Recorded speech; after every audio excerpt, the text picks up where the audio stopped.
Hi everyone, welcome to my review of Christopher Nolan's Batman Begins from 2005. So yes, here we finally are with another Nolan film, and the last I think I done in the first review on this channel was Interstellar. In terms of Nolan, that was back in May, I believe, and I was meant to do more of these ones very quickly afterwards. But yeah, here we are. Finally, with Batman Begins on Blu-ray, not the 4K, not got that yet. It's not even mine. This set here we have going through this over the next few weeks. It's not mine. Don't own it, but I'm allowed to show it for the video kind of thing. But yes, the Dark Knight and the Dark Knight Rises, of course, will be reviewed very very soon. I plan to do these every week. So yes, this of course is the original, the origin story of this trilogy, and yes, there had been Batman films before this, of course, as well. I wasn't a big fan of, and this will be a spoilers review, of course, but yes, I wasn't a big fan really at all of the Burton films, the two first ones, that he made, and hadn't really seen too much other ones. Batman Forever, I have seen, yes, I didn't like that. I've never seen Batman and Robin. I probably will at some point just to see how bad it is. But yeah, the Tim Burton ones I know are very popular. But I never liked them as a kid. And yeah, I probably will like them now. I've got some Tim Burton films, of course, including them. So I will watch them. Give them a rewatch. But I was never into this kind of thing. These Batman films. But then of course seeing this shortly after it came out. And stuff, and DVD it was back then. I really responded to this film, and I think I was kind of like, wow, I can actually, I kind of love a Batman film. And then of course you have the big film known as The Dark Knight. Say no more there. And of course I actually went to see The Dark Knight Rises in cinema. And yes, we'll get to that, but Batman Begins, was the one that, of course, this is something very different, very different take on Batman, and of course, Christopher Nolan up to this point hadn't done blockbusters really at all. Memento is very different. It's a real psychological, very tight thriller drama kind of film there, mystery, and that's a wonderful film. But yeah, this was the first true blockbuster that he made really. And of course now that's all he makes really, blockbuster films. So it's very interesting as well. And yes, this trilogy, I have to say now, is one of my very favourite trilogies. In cinema, I will say it now as well. This is my least favourite, but I absolutely adore this film. And yes, there is someone that likes The Dark Knight Rises more than this one. I have to admit, and that's just being honest. I love that film, and just a heads up for that review, it'll be a very positive one. I know it's not a liked film. It's quite hated mostly, obviously.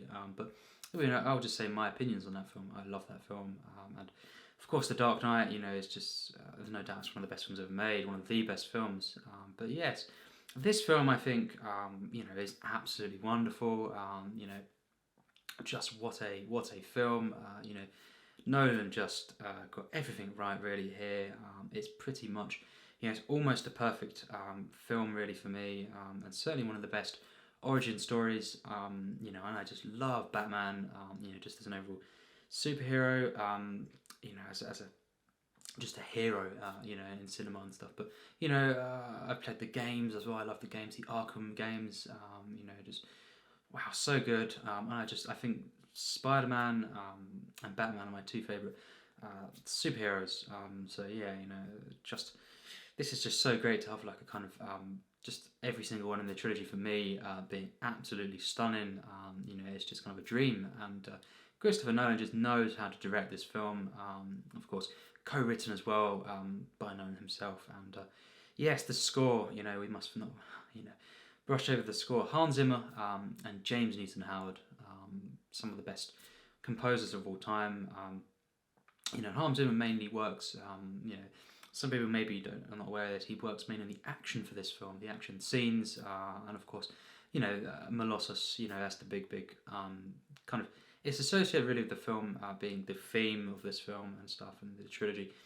And James Newton Howard does kind of more dramatic scenes he scores. So it's kind of a collaboration. And it's just a perfect blend, really. The emotion, and just the epic, use of music and the action scenes. This is stunning. It really is mind blowing. This film, just in the way the music is used. It's stunning. It really, really is. It's just perfect.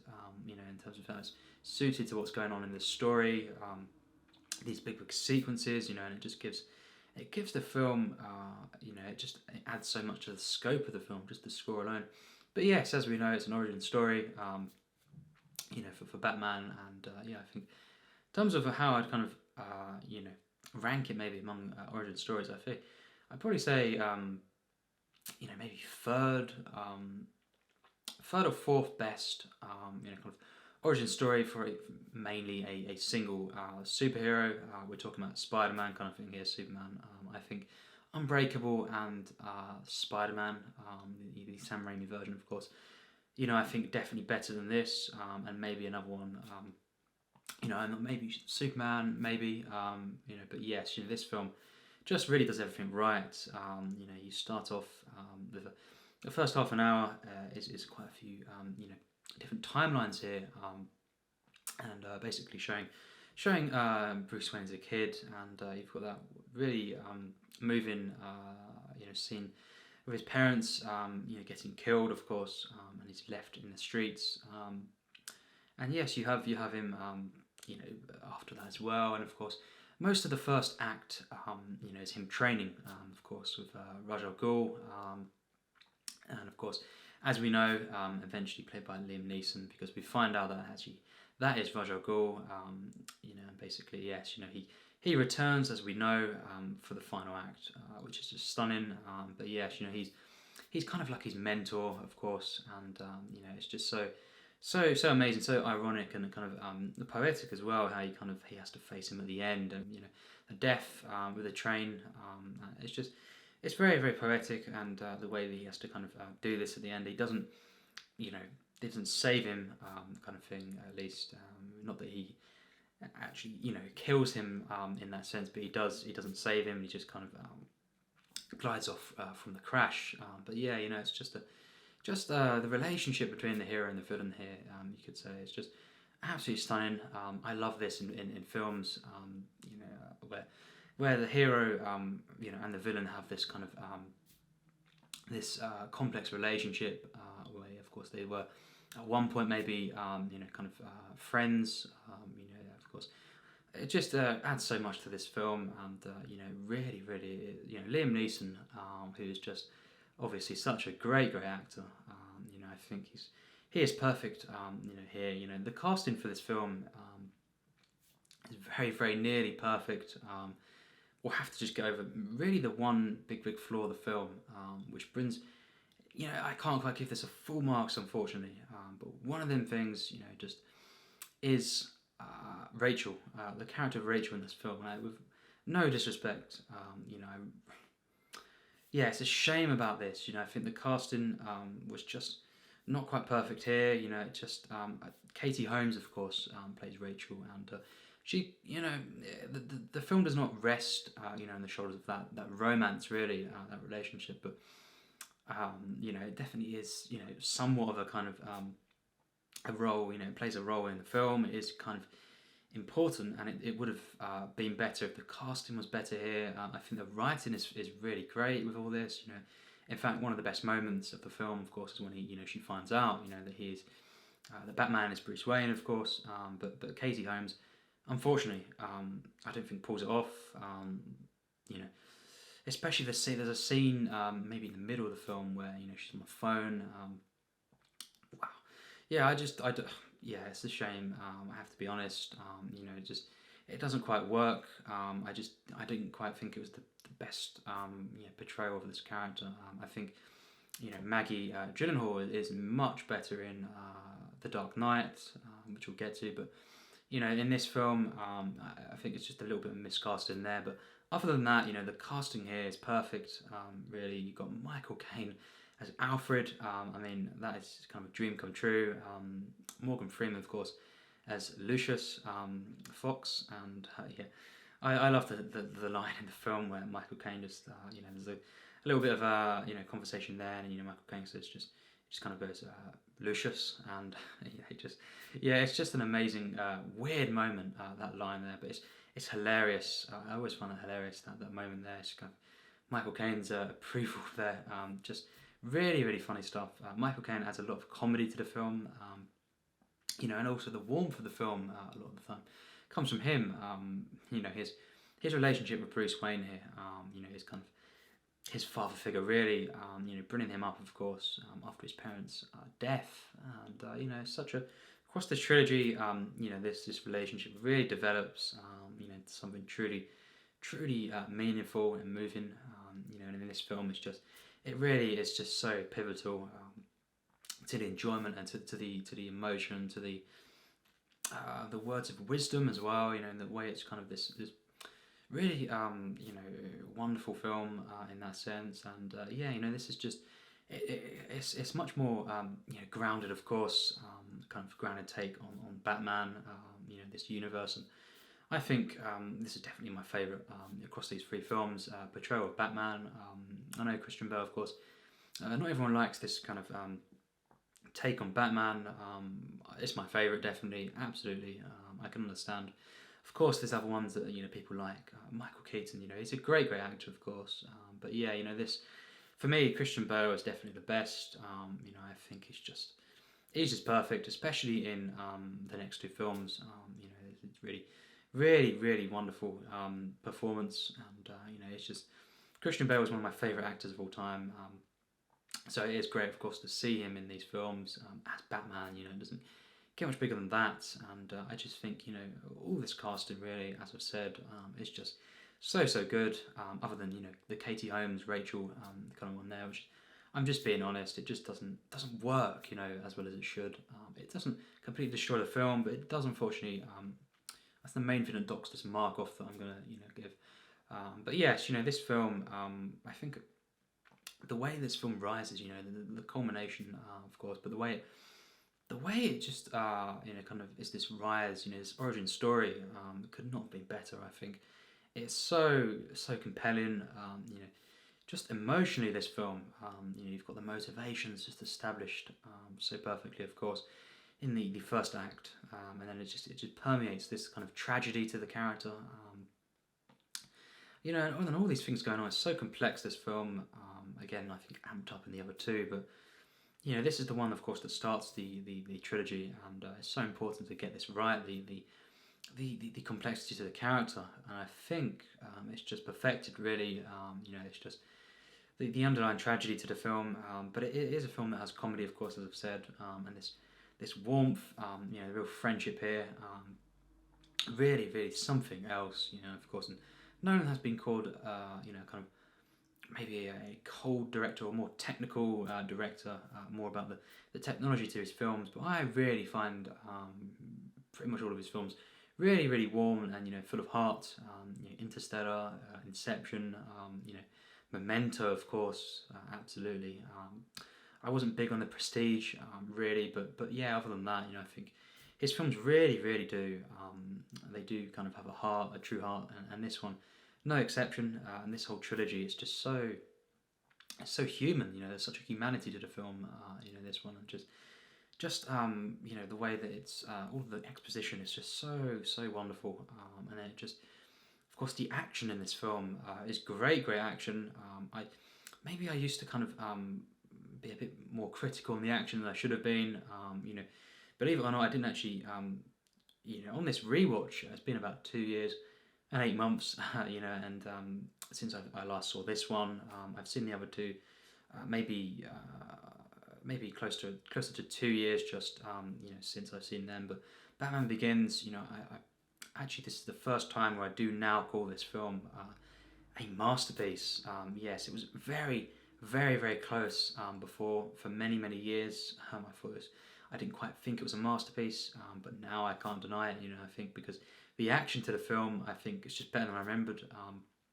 I do think the other two just go a lot further in the action, but I can't critique this film for that. I think in itself, maybe just yes, one or two of the the fist fights could have been, even better. But other than that, I think the action is really, really stunning, and just the choreography is just so good.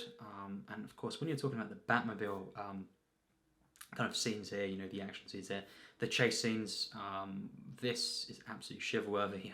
Just combined with that score, that rousing score, and you have some of the most epic scenes, really in modern cinema. I think and once again top to the other two, but yes, this film, that scene, of course, where he's trying to get Rachel back to give her the antidote. That is wow.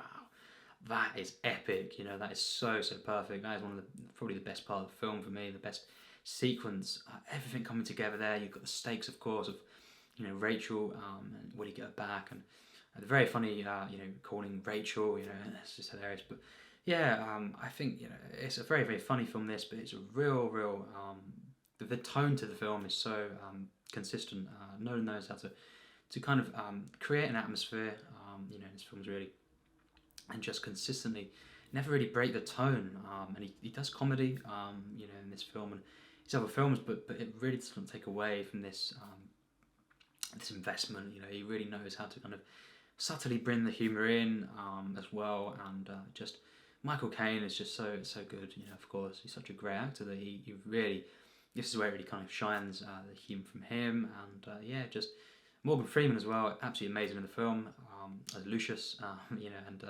yes, this is just a stunning film. The editing is mostly flawless, maybe just one or two instances, little niggles here and there, literally just with some of the fist fights there. That's the main thing that slightly takes away from one or two of them scenes is the editing, the way I can't quite make out enough to really get invested in them scenes as much as the other action scenes in the film. It's just mainly early on, actually, when the batsuit isn't on, actually. Just a bit too kind of too much shaky cam, maybe slightly, but not like kind of loads of other films. It's just a very, very slight that I have with that, and just doesn't go that extra kind of level there. But yeah, mostly the action is stunning. So even that, now I think it's just so much better than I remembered, and that just allows me to call this a masterpiece. Because I think this is just one of the very, very finest origin stories in cinema of a superhero, and just a character study here. It's so compelling. The performances mostly are perfect. You've got a wonderful script that is so invested in the kind of the humanity that Nolan brings to this main character, but this whole universe really, and it's such a grounded film portrayal of this, and obviously The Dark Knight goes even further with that kind of grounded feel, the realistic kind of feeling.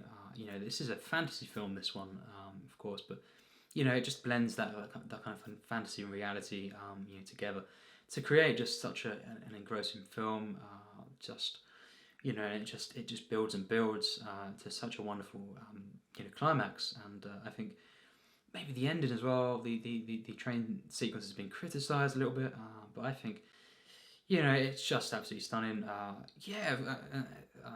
Of course, maybe it would have been if at the point where the Dark Knight kind of level of filmmaking that Nolan's at, if he'd done this scene, it would have been better. But I think it's just such a stunning scene because of how much I felt from that death, for Rutger and the emotion behind this, and just the overall the way the music is used there is such an operatic sequence, and of course the tension within it. Jim Gordon, wow, of course Gary Oldman in this film, and all of these films, absolutely amazing. Gary Oldman's of course a legend, denying that, and this is just is a character that he really is just so perfect at playing, and just in this film he's kind of introduced a bit further on in the film, of course. Has a bigger role in the next two ones, but he's so good in the film, and I love the kind of role he plays in the final action scene. And it's amazing how all these characters really across the film that are so well introduced. All of these characters kind of play a role in the final act, even of course Rajal Ghul coming in the end, and it's so good.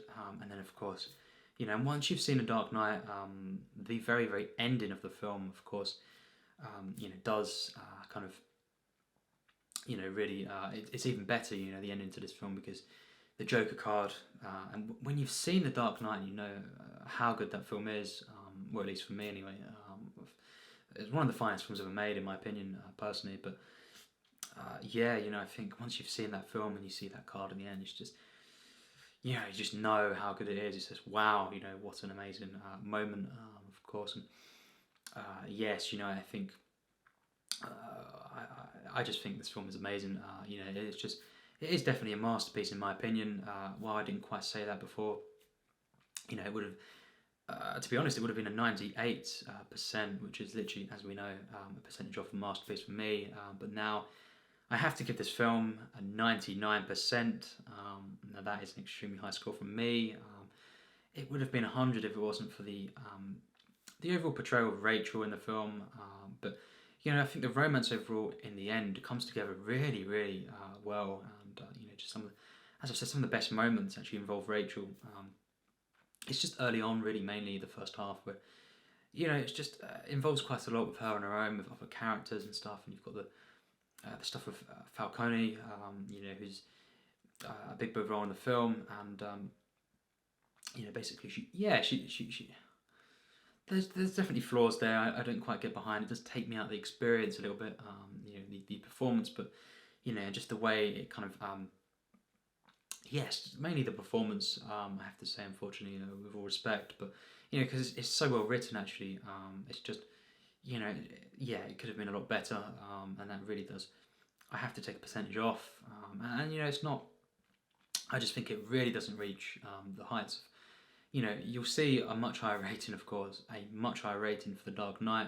We'll just say that because, and it's not just because of this one thing, but The Dark Knight, simply goes way beyond this in every sense. But just as a piece of cinema, it really does. We'll get to that film, but this film, of course, does not denounce this being an absolute stunning piece of cinema.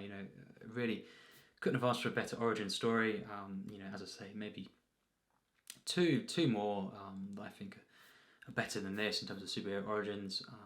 Especially Unbreakable and Spider-Man, Sam Raimi version. But wow, this film, Batman Begins, is absolutely stunning. I get behind this film so much. It's just so epic, so emotional. You've got all these complex emotions in the film. You've got the great drama, of course. And the elements, the kind of Shakespearean elements at times. Of course, once again, The Dark Knight goes further with that, a lot further. But you've got the tragedy to this. You've got the poetic nature. You've got all these things and legacy, themes of legacy. Kind of guilt. All these themes. It really is something else. It really delves into the ideals, of course, of the characters. Rajal Ghul, the way he kind of his outlook and stuff on justice, of course, a big role in the film. This whole kind of idea here, and Bruce Wayne, of course, his kind of views on this and how he breaks off from the training and bring about justice, of course, and just save Gotham, of course, from the plans. Of these two villains, mainly Scarecrow, of course, played by Cillian Murphy, and he's just amazing in the film. Really amazing, very over the top, but brilliant. And of course, Rajal Ghul, who is just for me one of the best modern villains, really, in a film, but very complex. It's very emotional, of course. The arc of this and the overall the way it comes about at the end, really sad, but yes, just of course very satisfying as well. And in terms of the two, Batman and Bruce Wayne, of course, this kind of the way these two, of course, are portrayed in the film. Christian Bale just pulls it off in both instances, really, so perfectly. I know, again, he's not as popular sometimes, but I think it brings everything to the role, that's required. The charm of it, and just the kind of the serious kind of feeling as well, and yes, the humanity to the film, the complexity to this character, and physicality, and yeah, the kind of mystery as well.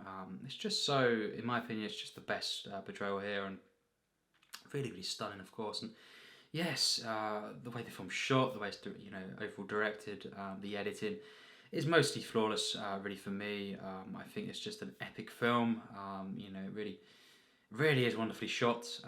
It's a very, very gritty feeling, but just in general as well. The fact that I really mentioned the production, the practicality of all of this, just is perfected. Really, in my opinion, it's so visceral. So kind of felt.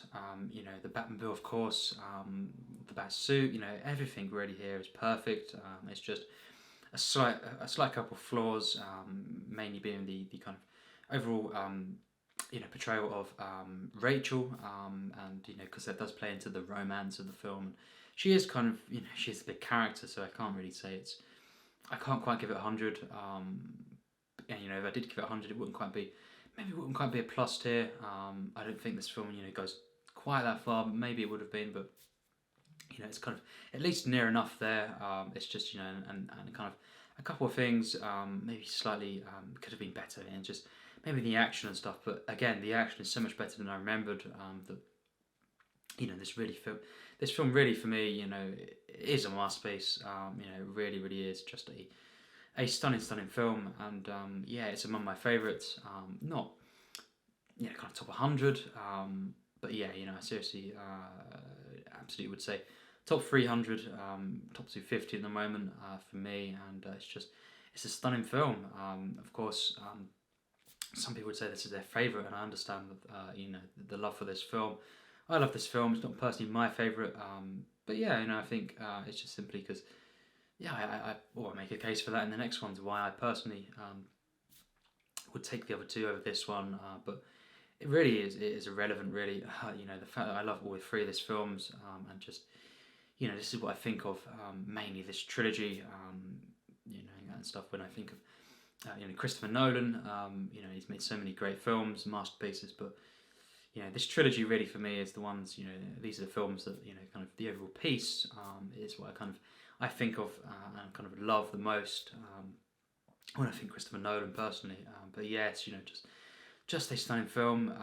This of course, and very a couple of flaws as I've said, but still it's a masterpiece despite the flaws, the very slight flaws. And yes, just a stunning film. Among my favourite superhero films. Maybe not top 10, but not far off that. Really, really stunning. And yes, tell me your thoughts in the comments. This is very, very interesting to see how people kind of react to this one, and kind of would rank the trilogy and would rank Christopher Nolan films, of course. And eventually I will be doing a ranking. I haven't seen Dunkirk yet. Not entirely excited for that one. But I'll check that one out, of course.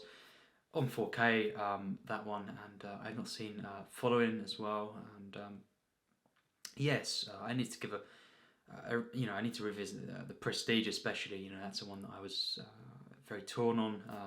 I wasn't too impressed with that one, but we'll give that another go as well, and of course, I'll rewatch the other ones and give them reviews as well. Of course, next up will be The Dark Knight. I plan to watch that this Friday, and yes, just cannot wait for that film. Many, including me, regard that as one of the finest films ever made, and can't wait to talk about that one. So yes, as always, thanks for watching my review.